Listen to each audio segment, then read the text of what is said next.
Activa BS6 model 6G. ഇതിൻ്റെ problem എന്താണെന്ന് വെച്ചാൽ ഐഡിൽ RPM നിൽക്കുന്നില്ല.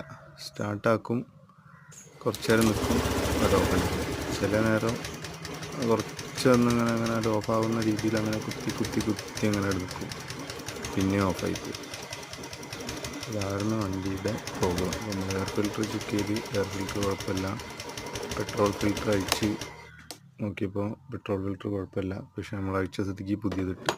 അപ്പോൾ ഈ ഒരു സ്റ്റാറിൻ്റെ ഒരു സ്ക്രൂ ഉണ്ടോ, ഈ സ്ക്രൂ നമ്മൾ ലൂസ് ചെയ്ത് കൊടുക്കുക. അപ്പോൾ ഇത് ടൈറ്റിലാണ് ഉണ്ടായിരുന്നത്. അപ്പോൾ ഇത് നല്ല വണ്ടിയുടെ വർക്കിങ്ങിനനുസരിച്ച് ഒന്ന് ലൂസ് ചെയ്ത് കൊടുക്കുക. ലൂസ് ചെയ്ത് കഴിഞ്ഞാൽ വണ്ടി ഓക്കെ ആവും. നമ്മളൊരു